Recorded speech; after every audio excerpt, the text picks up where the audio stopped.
Hello. Hi, everybody. Hello, everyone, and welcome to Environmental Podcast. Yeah, this is our podcast where we investigate different aspects of sustainability. We choose a topic every month and we deep dive into different parts of it. We are currently in the depths of better understanding food production, food system, agriculture in around the world, really. But we've been focusing on some issues that are pretty heavy hitting in the United States. So Yeah. Yeah. Last week, Courtney did a bunch of research into food insecurity and what it is and how it relates to violence and poverty and other social issues. That was really eye opening, pretty wild. This week, I'm going to talk about food deserts and food waste, which we talked about last week. So if you want, you should definitely go watch that one because it's going to give you a lot of background information that will help with this one. yeah. Yeah. And if you like this topic, you should subscribe. Or if you like anything about sustainability, you should subscribe. Yeah, or marketing. That's also a Because thing that we you know, do. it's just sustainability and marketing. That's literally all we talk. Actually, that's basically all I talk about in my life. Pretty much. Pretty much, actually. Yeah. Yeah, it's great. And like circle mirrors and shit, house shit. How I talk about house shit, sustainability, and marketing. Not a It's bad pretty, list. Not a bad list. and dogs. Important. I like dogs. Yeah, okay. So let's talk about food deserts. Hmm. So it actually turns out that I grew up in a food desert and I didn't really know until I looked at the USDA atlas for food deserts around the states. We'll link that. It's actually a really cool resource because you can see how prevalent they are in the states. Wow. It's a map? Uh, it's a map of the United States, and then there's just green spaces that are considered food deserts. And the definition of a food desert is a geographical area where access to affordable, healthy food options is limited. Mhm. And it's different based on um, whether you live rurally or in a city. Mhm. And in a city, it is 1 mile, and rurally, it is 10 miles.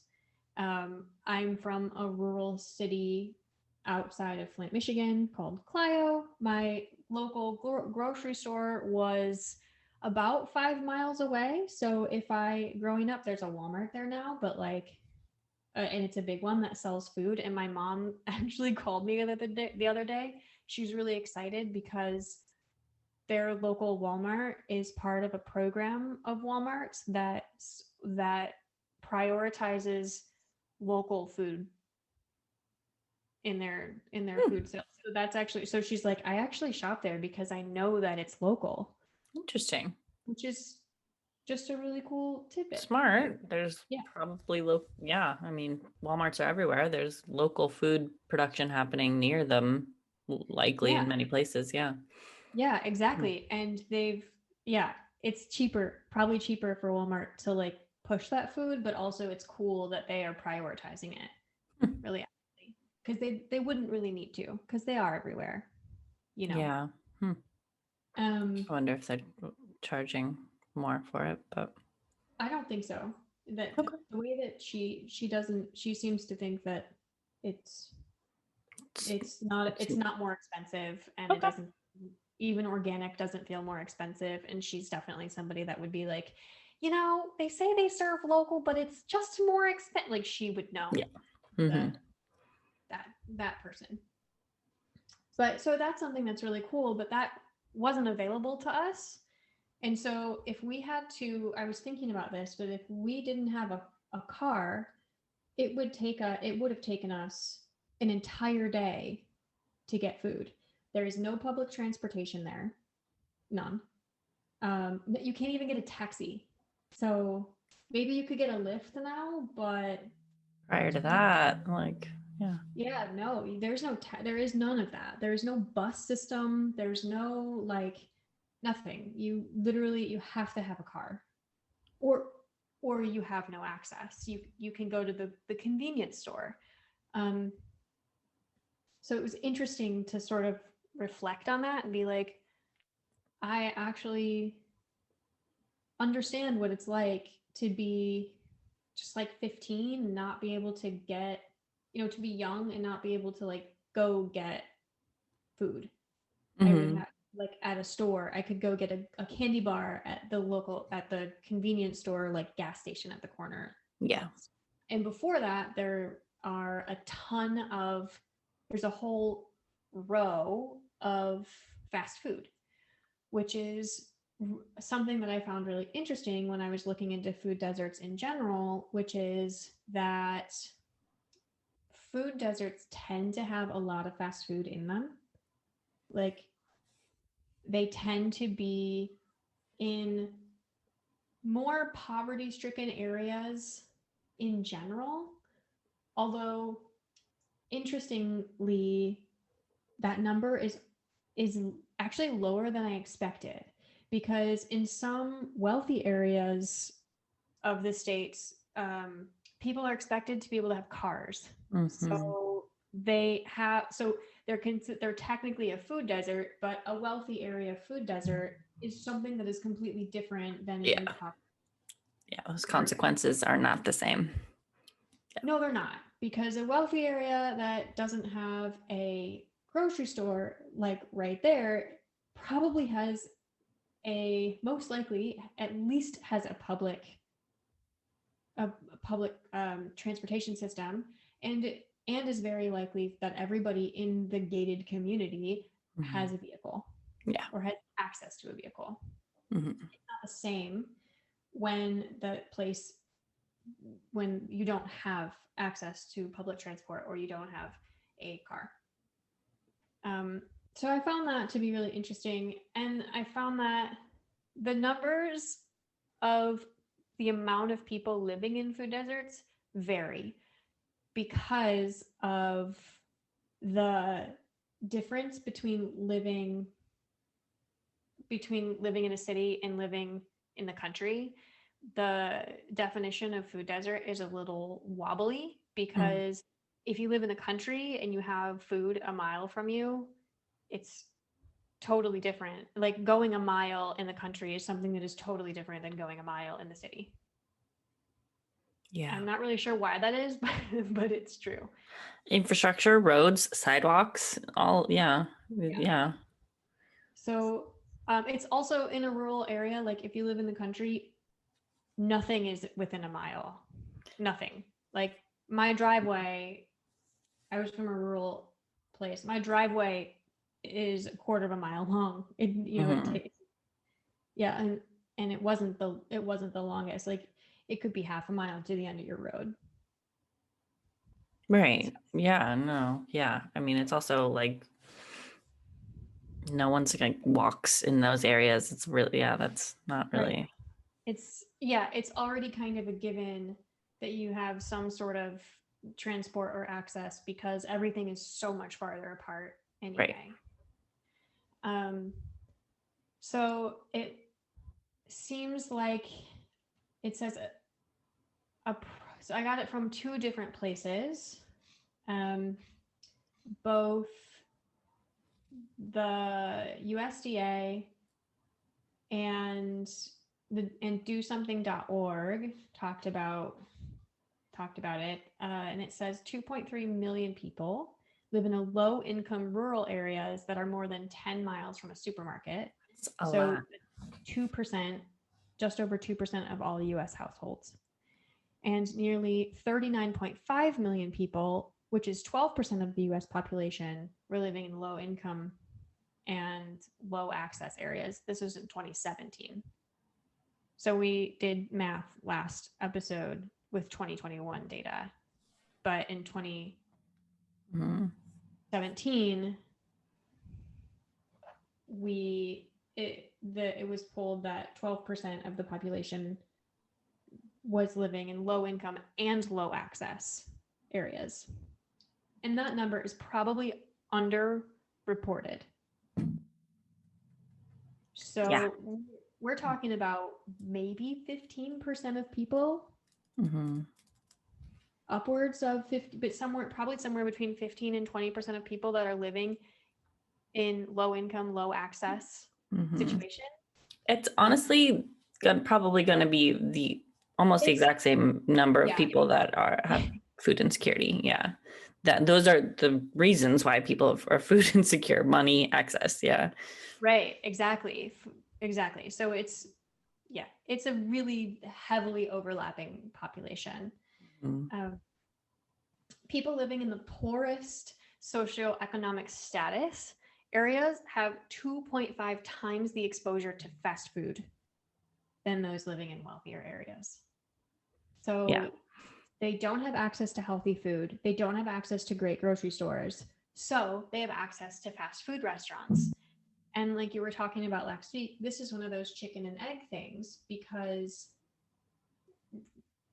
healthy grocery stores and grocery stores that sell fruits and vegetables don't want to move into areas with a lot of poverty, Mm-hmm. because property values are low. People don't have money. People aren't able to buy their food. And there's a high crime rate in a lot of these areas, Mm-hmm. often, which is highly correlated with being hungry. So people tend to, or are more likely to steal their food. So, or so grocery store owners think. So they don't Mm-hmm. move in areas with poverty. They Yeah. just don't. Yeah. I mean, yeah. Why a developer would Right. not choose that if they wanted to have a profitable, the They highest want to profits have, possible. Ugh, yeah. right, which is how people think about starting their business. Yeah. You need profitable businesses, but people can't afford it. So they don't go into these areas, but people have to eat in those areas. So what does really well, McDonald's, White Castle, Burger King, like All of them. Taco Bell. all of There's a million. Yeah. there's a bunch. Yeah. I'm like, what can I list from Clio? there's there's like two lining the main road. There's two, but on both sides. It's just it's also like right at a like an off ramp off of Oh, a yes. I-75. So Oh, big one. Yeah. it's a big one. There's just gas stations and fast food like lining the road. The fuel of America. Sure is. Mm. So so people don't have access to healthy food, but they sure do have access to greasy, unhealthy, like, Highly and processed highly nonsense. processed food that is more expensive in the long run. Um, and food It really insecurity, is. Like fast food is actually like it's not cheaper. comparatively not cheaper, but like it's just, yeah, I mean, there's a lot of other factors. It's easy, it's quick, it's, yeah. Right. You pay a pretty severe convenience fee, You especially do. if you live in a food desert, like, you know.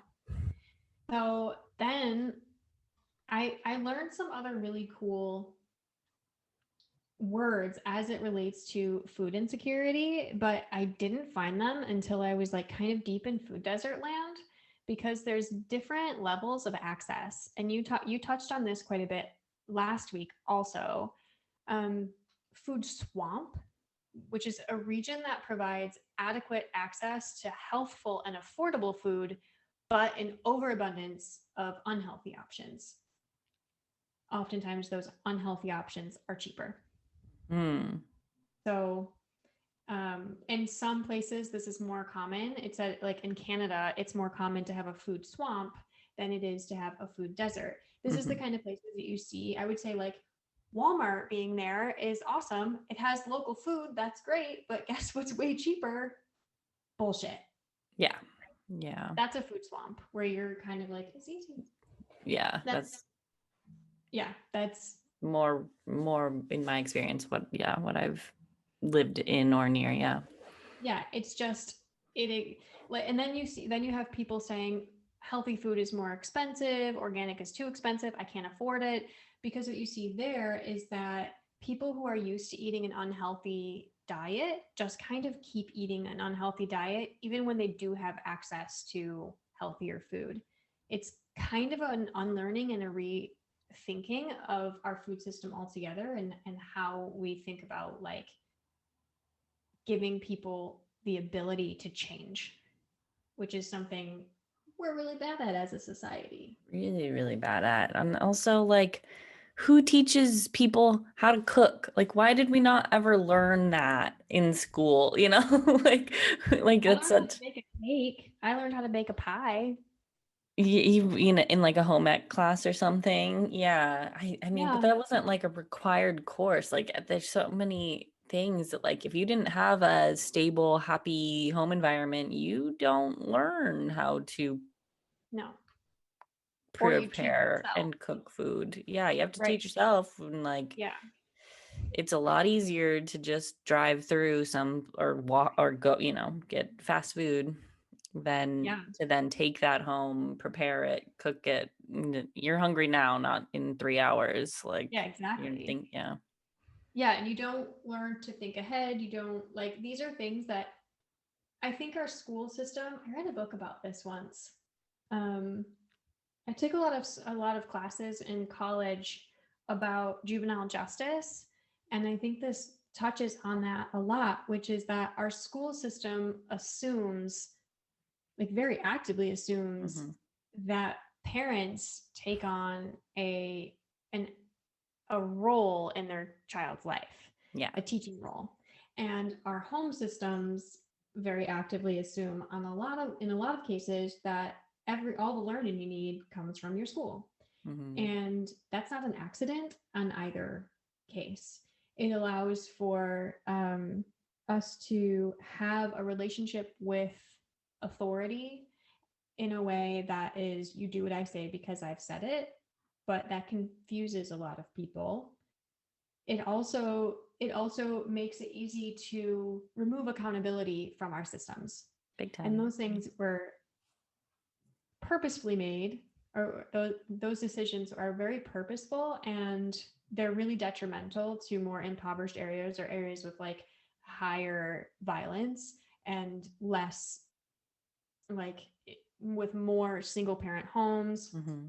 and which is often areas with more poverty, which are often areas of color and Hmm. for people of color living it. Like it's just how the system was made. And it was really made like that on purpose. Yeah. And this ties into that really directly. It's like, how can we teach people these new habits that they have to come to, or they have to really learn to choose the healthy option? So I was thinking, like when I was reading about food swamps, I was like, that those two things tie in really interestingly together. Hmm.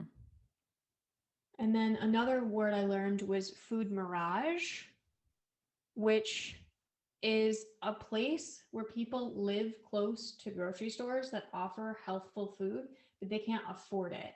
So they have to travel farther to find food that's within their budget, which also creates a food desert in a different way. Just Interesting. really interrelated to food insecurity, as you were talking about it last week, is like we need to pay people more to be able to afford the food that's around them. Hmm. So, but I thought that was interesting because it's like, okay, so this food desert doesn't physically exist, but it's a mirage. Yeah, it does, because the people in this area can't afford this this to go to this store. Let's drop a Whole Foods in the middle of Flint, Michigan. You know, Right. uh, here's access for you, and it's like, That's not the solution we it's needed. Yeah. right. Like you said it really eloquently. Um, Throwing food at this problem isn't really a solution. So, and the word food mirage like brings that home, Yeah. because it doesn't solve a food desert. It No. doesn't. Yeah, if anything, it like perpetuates this weird inequality and Yeah, weird divide amongst those who can and can't shop there. right, right.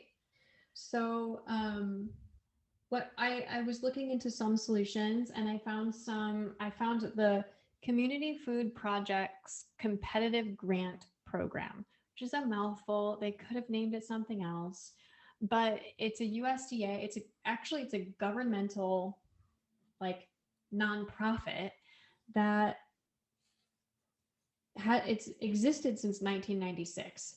So it's something that they've been actively working with. Like they've known that food deserts are a problem, but they kind of just sort of are throwing food at it or throwing money at it, and not in a holistic developmental way. So I'm like kind of pro this and kind of not. It because it does help in some cases, Of course. but Yeah. it like every solution is a solution kind of thing, but like not really. Um, but it's a grant program that helps develop community food projects that promote self-sufficiency in low-income communities, which is a really pretty string of words in general. It's very cool, but it is a one-time infusion of cash. Mm-hmm. So it's Mm-hmm. basically sort of like, here's $1,000, get your community secure. Mm-hmm. Wow. Yeah, interesting. Yeah. But I does it hinge upon their ability to produce that food? So like they need to someone needs to own land. I don't think so. Okay.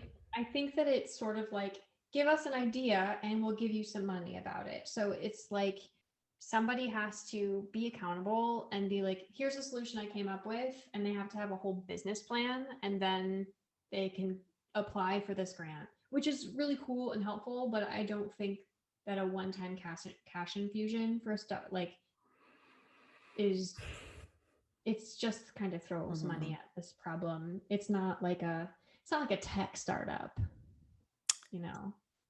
It's a Right. it's a community I mean, that project. it seems like that could be helpful for like if you were wanting to start a restaurant in an area that has less access, then cool. But like that's not that again is throwing food at the problem at the thing Right. Like and it yeah. So it's a cool idea, but I don't think that there is a really good system in place for what a single cash infusion would be helpful for. Maybe mm-hmm. it would be just helping somebody buy land. Maybe that would be helpful. That Yeah, for community gardens and or something. Yeah. yeah. Hmm. So that's something interesting. Hmm. I think in looking at this, and I found it through um, My Morning Musings, which is actually a really cool site that has a, a, from a writer that does a lot of talk about food and insecurity and social issues. Um, and then actually, like Medical News Today had some really cool information in it. Um, this the reality is, I think that most solutions are going to be local for food deserts because every community has a unique issue. Mm-hmm. Is it a food mirage? Is it a food desert? Is it physical access? Is it monetary access? They're not the same issue. They're not the same problem, and every community deals with it a little differently. Um, I think one of my favorite solutions is incentivizing grocery stores and supermarkets in underserved areas. And the way that this has been really successful is if it's a co-op, government funded in the early stages, but then it needs to transition because government funded grocery stores tend to shut down. Um, Hmm. and then That's interesting. yeah, it is a really interesting thing, but they don't tend to work.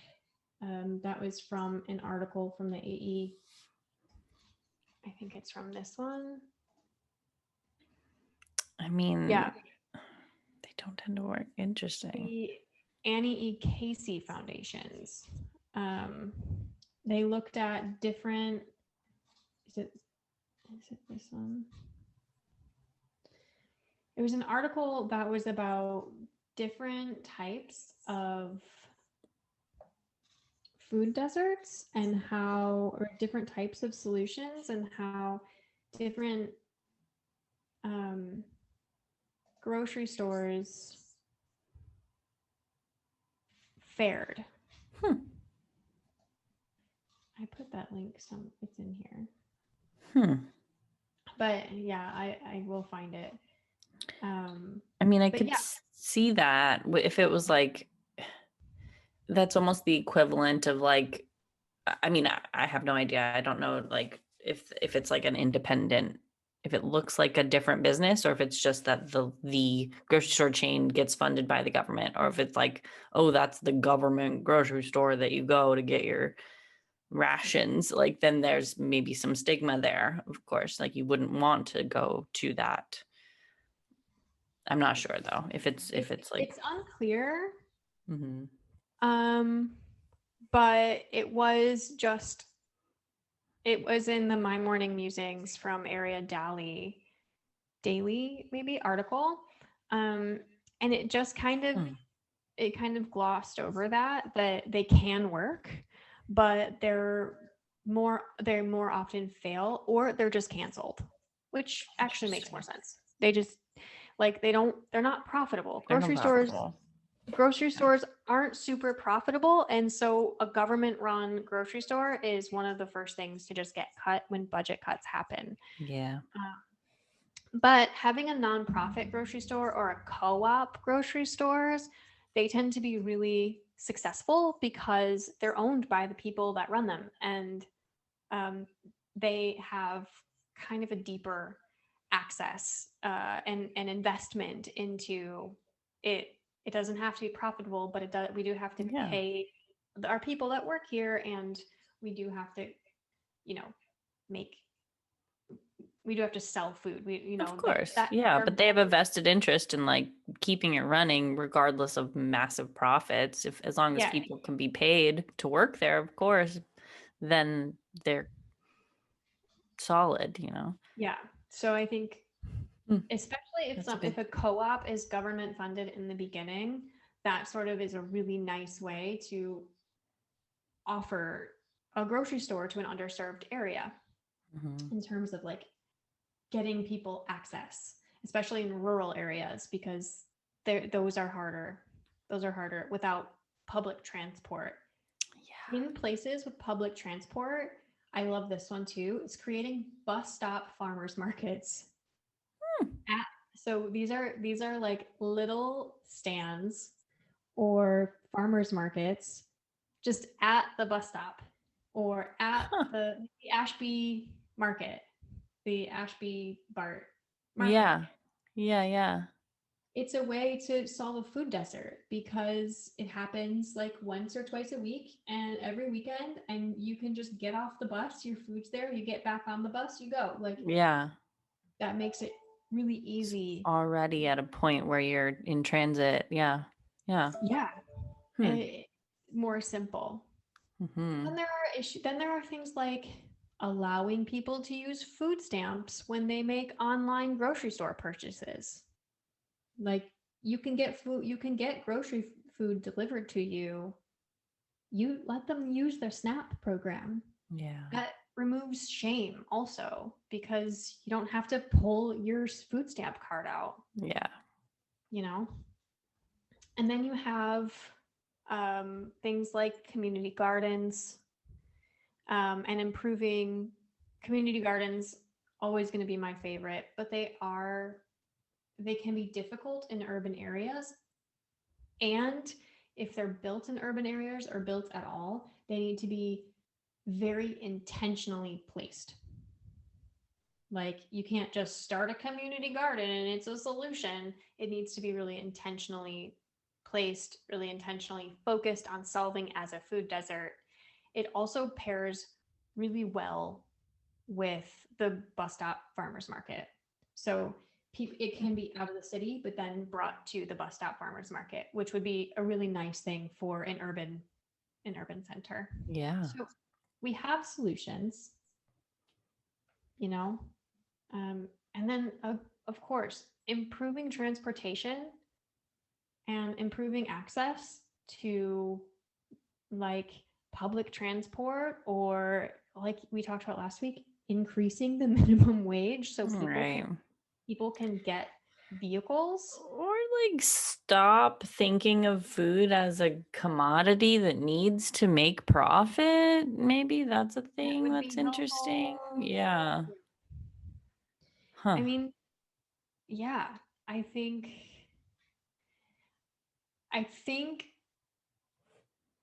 in general, solving the food desert, food waste, food insecurity problem is something, and doing it in a way that lowers our carbon footprint altogether, because sustainability matters here. We can talk about transportation and like access to cars and vehicles, but like that's limited too.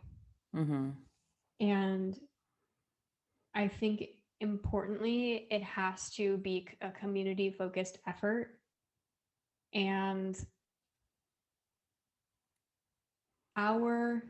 what I find really interesting is that our ability to create and grow food from a centralized place allowed things like urban sprawl and a decrease in rural farms. And with both of those things came food deserts. Right. And it increased our population. It increased our ability to grow as a species. And then we needed more space. Then we needed to spread out more. And we got farther away from our roots in farming and our roots in community and our connection with the land. And it made the food deserts worse. And then you have to consider that our governments are literally built purposefully on sexist, racist, classist template. Yeah. And so it's really no wonder that we're like in the situation where food justice is such a massive issue. And when I think about it, and I think about the environmental impact of the transport and the food waste, especially as it relates to transport and growth and production and the whole system together, I think it just kind of always comes back to this local issue. And we are so used to being separate from the way our food is grown and our whole food system that this is something that's going to take real time to change. Absolutely. Yeah. And a lot of investment and a lot of money. And like, this is a societal change that has to happen in so many different ways. And it's not just a government, you know, we talked last time about like the pride of accepting charity. Yeah. And what needs to, I don't know, you know, it's a massive issue. And I don't think that we can just solve it. I think it's going to take generations to solve. Yeah, we've gone a little bit too far off. We're really far away. And we haven't thought about subsistence first farming. We haven't thought about like in communities, or even like, okay, by community, I mean, even like by state or by county. Like, we don't think about subsistence first farming, which is something we talked about in Farming for the Long Haul. Is like his whole thing is make sure your community can eat first and then export. Why is that a novel idea? But we don't do that. And I think that we need to. And I think we need to pay people a living wage. Let's try that as a solution. Let's see what what happens there. Yeah. Oh man, that's a big So one. that's food deserts and Hmm. like insecurity caused by access. Dang. Yeah. Thank you for doing that research. My goodness. Yeah, I'm definitely curious to learn more about those like, yeah, co-ops and ways of um growing food in a regenerative way that can be learned and can be something that we can potentially implement. That's, I mean, there definitely are solutions, but it does require like learning a whole new skill set. Yeah. and and It's also just like learning what grows locally. We haven't yeah. even we haven't even touched on that. Like Yeah. eating avocados in Michigan, Probably buying not avocados great. in Michigan, Yeah. like they don't grow there. That transport is crazy. Or mangoes anywhere but in the tropics. Yeah, we're And in this age where we've gotten quite spoiled by the globalization of the food chains. mm-hmm. And it's gonna shift. And Yeah, yeah. yeah. That's when I think about a lot, actually. Mm. Like what's gonna happen when people can't get their avocados? Because that it just will change. We will just Yeah. yeah. Yeah. Or they'll just be super expensive and people, yeah. Um, it's fascinating. Yeah. So, I mean, hopefully our goal is to chat with someone who works kind of in community gardening or some Mm-hmm. sort of organization. Yep. So hopefully we will have that coming up. So stay tuned for that. And then yeah, we're gonna kind of see how this ends and see how what we can transition to next. But yeah, Yep. let us know your thoughts in the comments. Yep. And if you like these kinds of conversations, or you just want to have these types of conversations, or you want to learn how to bring these conversations into your everyday life, subscribe. Yeah, join us in the talk. Thanks for watching, everybody, and I hope you have a good rest of your day. Yeah. Have a great day. Bye.